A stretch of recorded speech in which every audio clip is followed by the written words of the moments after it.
जब से प्रधानमंत्री बने हमारे घर में लोगों ने जो पटाखे छुड़ाए थे कि हमारे मतलब मोदी जी ने जीता, योगी की सरकार है, हिंदू की सरकार बन रही है। आप ऐसे नहीं पता हिंदुओं के ही ऊपर कह ढा देंगे ये। इतने दिन से रह रहे हैं, कोई रजिस्ट्रिंग मकान है, कोई नाजुली तो है ही नहीं, सब कुछ है हम लोग के पास, हाउस टैक्स, पानी टैक्स, सभी कुछ जमा कर रहे हैं। 5 साल भी नहीं हुआ इस मकान का, लोन लेके हम लोगों ने मकान बनाया। इतने बेवकूफ़ तो हैं नहीं, पढ़े लिखे हैं, पता था कि ये मकान नहीं जाएगा, तभी तो इतना पैसा हम लोगों ने लगाया। सभासद आते हैं, जब वोट लेना होता तब सारे नेता आते हैं, दिखाई पड़ते हैं, वैसे दिखाई नहीं पड़ रहे हैं इस टाइम की कहाँ है, क्या किसको क्या दर्द है।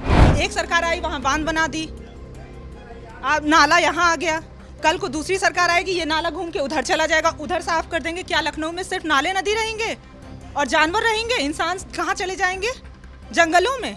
रहीम नगर, पंत नगर, ये वो इलाके हैं जहां पर लोगों ने सालों से मकान बनाए, लेकिन अब लाल निशान इनके मकान को खतरे में बता दिया गया है।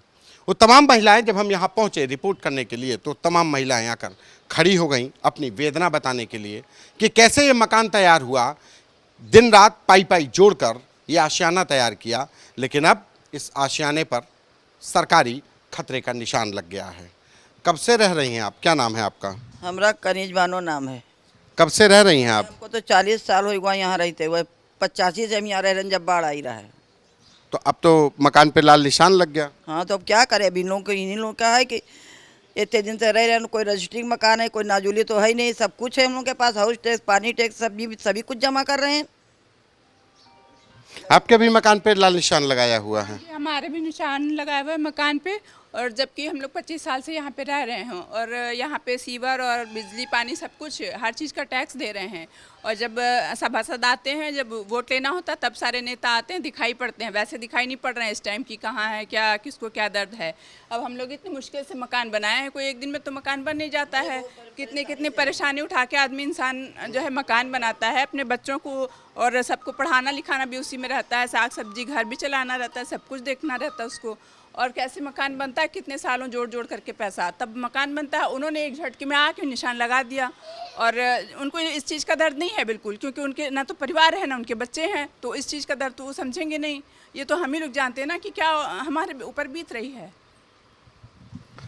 बच्चे यहीं हुए होंगे, यहीं बड़े हो गए होंगे, सब यहीं हैं, सब यहीं पास में है। कितने दूर हम लोग वहाँ अगर कहीं बाहर जाते भी हैं, यहाँ मकान नहीं मिल रहा है हम लोग को रेंट पे, और अभी 5 साल भी नहीं हुआ इस मकान का, लोन लेके हम लोगों ने मकान बनाया। इतने बेवकूफ़ तो हैं नहीं, पढ़े लिखे हैं, पता था कि ये मकान नहीं जाएगा, तभी तो इतना पैसा हम लोगों ने लगाया। तो बैंक ने लोन भी दिया, चाहे जैसे भी हमने लिया, पर्सनल लिया, जिस पे लिया, लेकिन लिया तो लोन। इतने बड़े बेवकूफ़ तो हैं नहीं हम लोग कि इस घर पे इतना लोन लेके बनवाएंगे, इतना बड़ा घर बनवाएंगे, जो आज इस तरह से इस कंडीशन में हम लोग शून्य पे आ गए हैं, हम लोग जीरो पे, हमारे छोटे छोटे बच्चे हैं। अब हम लोग नए से शुरू करेंगे तो कहाँ जाएंगे? बच्चों को पढ़ाएंगे कि उनके लिए कुछ फ्यूचर सोचेंगे? कुछ नहीं सोच सकते हैं हम लोग एकदम शून्य पे आके खड़े हो गए हैं। अब यही है कि हम लोगों को इतना बस फैसिलिटी दीजिए कि हम लोग योगी सरकार से जाके सिर्फ हम 4-5 लोग अपनी बात कह सकें और वो ओरिजिनल चीज़ जान सकें, क्योंकि ये जो बीच के हैं ना, वो बात को घुमाते हैं। क्या बात को घुमा रहे हैं? बीच में जो और लोग हैं वो निशान लगा के चले गए, हाँ ये अवैध है। योगी सरकार आके मेरा घर नहीं देख रही है कि हाँ ये अवैध है कि नहीं, वो सिर्फ कागज़ देख रही है, जो कागज़ उनको दिखाया जा रहा है। हम जाएंगे, हम अपने कागज़ दिखाएंगे, हम उनको बताएंगे कि हाँ हमारा घर रजिस्ट्री है, सभी चीज़ें, हम लोग हाउस टैक्स दे रहे हैं, वाटर टैक्स दे रहे हैं, बिजली बिल जमा कर रहे हैं, फिर हमारे साथ ऐसा क्यों हुआ? वो कह रहे हैं कि कुकरेल नदी के किनारे जो किनारे बसे हैं। यहाँ तो नहीं था, पहले तो कहीं और था। एक सरकार आई वहाँ बांध बना दी, नाला यहाँ आ गया, कल को दूसरी सरकार आएगी, ये नाला घूम के उधर चला जाएगा, उधर साफ कर देंगे। क्या लखनऊ में सिर्फ नाले नदी रहेंगे और जानवर रहेंगे? इंसान कहाँ चले जाएंगे? जंगलों में। आखिर चाह क्या रहे हैं ये? बस हमको इतना है, बस हमसे इतना पूछना है, बस इतना आप लोग कर दीजिए। हम 4-5 लोग जाना चाहते हैं, अपनी बात रखना चाहते हैं बस। अधिकारी आए तो क्या बोले आपसे?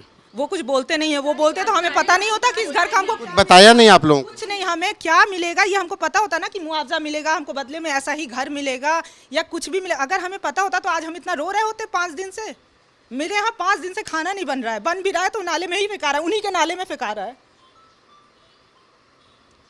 उनको क्या है, वो तो बस ऑर्डर देके चले जाते हैं, ऐसे क्रॉस लगाते हैं जैसे लगता है कि उनको उस चीज़ का क्या मिलने वाला है। इतनी खुशी के साथ लगाते हैं, गले मिल रहे थे उस दिन अधिकारी कि हाँ हमने बहुत बड़ा काम किया है। हमसे पूछें कि उस टाइम में हमारे पे क्या बीत रही थी जब वो क्रॉस लगा के जा रहे थे। आज 5 दिन से हमारे घर में, हम लोग घर में नहीं जाते हैं, हम सभी बैठ के यहाँ बात करते हैं। यहाँ हमारा परिवार बन गया था पूरा। 40 साल से हमारे ससुर यहाँ रह रहे हैं। उसके बाद हम लोगों ने ये दूसरा घर भी बनवाया। अब वही क्या चाह रहे हैं, हम बस इतना कह रहे हैं कि हम कुछ लोगों को जितना घर गया है हमारे मोहल्ले में, हमको बस इतना वो करें कि हमको योगी सरकार के सामने बस अपनी बात रखने का मौका दें। नहीं तो हमारा वोट देना बेकार है, हमारा यहाँ रहना बेकार है, हम टैक्स देना बेकार है। हमारा जितना टैक्स जमा हुआ है आज तक सारा वापस करें, फिर मुआवजे के साथ मेरे ज़मीन का पैसा, मेरे घर का पैसा सब कुछ वापस करें। फिर वो घर लें चाहे ये शहर लें, हम लोग शहर भी छोड़ देंगे, बस जो हम लोगों का आज तक नुकसान हुआ है वो हमको लौटा दें।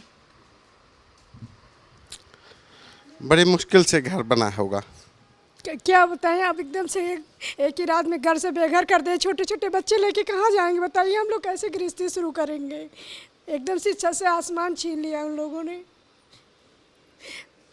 मैं तो कुछ बोल ही नहीं पा रही हूँ। लाल निशान लग गया। हाँ लग गई है निशान। यही कहना चाहिए कि इतनी दिन सरकार कहाँ थी, जब पहले तो कभी इन्होंने अवैध घोषित नहीं किया था। इससे पहले भी उन लोगों को देना चाहिए ना। अगर मेरे पापा लोग तो कह रहे 30-35 सालों से रह रहे हैं, तो तभी तो आज तक सरकार ने इनको अवैध घोषित नहीं किया, कोई नोटिस वगैरह नहीं। फिर आज की सरकार क्यों इसको अवैध घोषित कर रहा है? अगर जब यहाँ रजिस्ट्री हुई थी तभी रोक लगनी चाहिए कि इस पर मकान नहीं बना, आपको रजिस्ट्री नहीं करवानी चाहिए, क्योंकि ये अवैध है। जहाँ रजिस्ट्रेशन होती है तो वहाँ अवैध घोषित है, तो आपको बता देना चाहिए ना। जब मैंने मकान बनाया तब LDO वाले से आए थे, तब भी उन्होंने ऐसा नहीं कि वो बीजेपी को वोट देके अपना गला काट लिया क्या? ये कहने का मतलब है अधिकारी आते हैं यहाँ पे बता गए ये अवैध है। अगर अवैध था तो पिताजी ने जब सोसाइटी से खरीदी, ये तो सरकार का मामला है ना कि वो कभी बोलते ये अवैध है, कभी बोलते वैध है। अब बताइए, पहले बंधा बना नदी उस पार, उसके बाद बंधा डिवाइड हुआ तो इधर नदी बह गई, जिधर धारा आ जाएगी वो कुकरैल हो गई, वो शारदा हो गई। 35 सालों से सरकार बीजेपी चिल्ला रही थी, ये बीजेपी है, इसको बीजेपी कहेंगे? हम लोग का इतना लोन लेके घर बनवाया, जो भी करके बनाया, हमारे माँ बाप ससुर से किए हों, मगर ये कोई तरीका है घर से बेघर करने का? अधिकारी से बात करते हैं, हंसते हुए जाते हैं कि अरे कुछ नहीं, आपको तो फ्लैट मिल रहा है। अरे उस फ्लैट में वो खुद अपनी फैमिली रखेंगे, रह पाएंगे? हमारी चीज़ों का सवाल का जवाब दे। अगर ठीक है ये अवैध था, यहाँ पे हम लोग से हाउस टैक्स क्यों ले रहे हैं? बिजली का bill, house tax, water tax क्यों ले रहे हैं? इसका जवाब दे आके सरकार हमसे, बिल्कुल बताइए। रजिस्ट्री हमारे पास है, सारे पेपर हमारे पास है। मैं माननीय मुख्यमंत्री जी से आदेश करना चाहूँगी, निवेदन करना चाहूँगी हाथ जोड़ से, आके हम लोग से बात करें। ये जनता जो है, जनता की वजह से वो आज वहाँ बैठे हैं, बिना जनता के उनका कोई अस्तित्व नहीं है। मैं बस इतनी निवेदन करती हूँ, वो आके हमसे बात करें और हमारे सवालों का जवाब दें। ये घर तो कभी भी ले जाए, हमें कोई मतलब नहीं, मगर जहाँ हमारी चीज़ों का पहले बताएं कि किस वजह से ये अवैध में आ गई, क्या वजह रही होगी। जब दिया तब उन्हें नहीं पता था। जब घर बनवाया तो सोचा था कि घर टूटेगा? नहीं, ये कभी सपने में भी नहीं सोचा। 50 साल से मेरे फादर इन लॉ रह रहे हैं, 50 साल उन्होंने मंदिर बनवाया है, पर बाबा ने उसका स्थापना किया है। कोई ऐसे अवैध होता तो कोई पर बाबा के जमाने से ये मंदिर थोड़ी बन के खड़ा हो गया होता। हम तो आपके सहारे थे कि ये मंदिर मेरा ही है। ये सरकार है भैया, हम लोग को रोड पे लाके रख दिया। बच्चे पढ़ रहे हैं, कहाँ लेके जाएंगे? कोई एक जगह बता दे कि हाँ हम लोग वहाँ जाके सेफ हैं, कोई एक जगह बता दे। बच्चे बस क्रॉस लगा, अभी तो लगा के गए हैं, कल नोटिस आ जाएगी, कहाँ जाएंगे? आप तो बुलडोजर बाबा हो, बुलडोजर चला रहे। ये बुलडोजर है, ये बुलडोजर है। हम लोग सेफ महसूस करते हैं, औरतें सेफ हैं। ये सरकार में औरतें से, ये औरतें से कल रोड पे औरतें जाएंगी, उनके बच्चों के साथ क्या होता है कोई आगे बोलेगा आके? हम तो आग बंद करके भरोसा करते थे, ये भरोसा तोड़ा उन्होंने। अकबर नगर बर्बाद किया, उनके पास कुछ नहीं था, हमारे पास पुख्ता सबूत है। हम रजिस्ट्री लेके आगे तक जाएंगे, ऐसे कैसे किसी का घर तोड़ सकते हैं? हम आगे तक जाएंगे, हमें पूरा सबूत दीजिए कि किस वजह से आप हमारे घर पे ये कर रहे हैं आके। हमें पूरी चीज़ें हमें जब तक मिलेगी नहीं तब तक हम कुछ नहीं आगे बढ़ने देंगे। कैसे बढ़ जाएंगी आगे बढ़? यहाँ से कुछ जब अधिकारी आए होंगे, लाल निशान लगाया होगा, तो घर वालों के बीच में क्या चल? हम लोग नहीं थे, हम लोग घर से बाहर थे और पता चला तो फिर हम लोग अर्जेंट फिर आ गए अपने घर पे। उस दिन मम्मी पापा अकेले घर पे थे, हम लोग को पता चला कि घर पे रेड निशान लगी है, तो फिर हम लोग उसी दिन अर्जेंट निकल गए वहाँ से, फिर नेक्स्ट डे यहाँ पहुँचे थे। अगर पता होती तो हम लोग 6 साल पहले घर क्यों बनाते? ये मकान तो अभी 6 साल हुआ इस मकान को बनाए हुए, नहीं बनाते ना। फिर हम लोग को बता रहे थे कि ये अवैध मकान, इतना पैसा बर्बाद नहीं करते ना हम लोग। उतना पैसा तो हमारी बस्ती की पैसा हम लोग ने इसमें मकान में बना लगाए हैं, वो पैसा तो हम लोग का बच जाता। अगर किसी का सरकारी ज़मीन तो है नहीं, रजिस्ट्री है, पेपर सारे हैं, तभी तो मैंने बनाया है और रजिस्ट्री कराया, नगर निगम में सब कुछ सब कुछ करवाया, तब तो रोकना चाहिए उनको कि नहीं आपकी अवैध है, इसमें मकान नहीं बन सकता है। ऐसा तो कुछ नहीं किया आप लोगों ने, सब कुछ किया, हाउस टैक्स भर रहे हैं, सब कुछ कर रहे हैं, फिर क्यों कर रही है ऐसी सरकार? बताइए ना, सर पे छत है, बच्चों को कैसे पालेंगे? बच्चे 6-6 दिन हो गए जब से क्रांच लगा, बच्चे खाने तक नहीं खाए हैं। हम लोग गुस्सा किस पे निकाले? बच्चे स्कूल नहीं जा रहे, बच्चों का फ्यूचर कहाँ जा रहा है बताइए? कहते थे कि इनके राज्य में लड़कियां बीजेपी जब से प्रधानमंत्री बने, हमारे घर में लोगों ने जो पटाखे छुड़ाए थे कि हमारे मतलब मोदी जी ने जीता, योगी की सरकार है, हिंदू की सरकार बन रही है। अब ऐसे नहीं पता हिंदुओं के ही ऊपर कहाँ ढा देंगे ये। कि ये पूरा मेरा परिवार है, अब वो परिवार कहाँ चला गया? हाँ, इतना दिन मेरा सब परिवार कहाँ गया? क्या बताएं, आप क्या पूछेंगे हमसे? यही पूछेंगे दुख, इससे बड़ा दुख आप खुद सोचिए यहाँ पे खड़े होकर के। आपने भी घर बनवाया होगा, अभी जो हम जा करके आपके घर को छीन लें, अभी आप पे क्या बीतेगी? आपको हमसे पूछने की जरूरत ही नहीं है। ये बहते आंसू बस यही कहते हैं कि सदियां गुजर जाती हैं एक आशियाना बनाने में, तुम्हें रहम नहीं आया बस्तियां उजाड़ने में।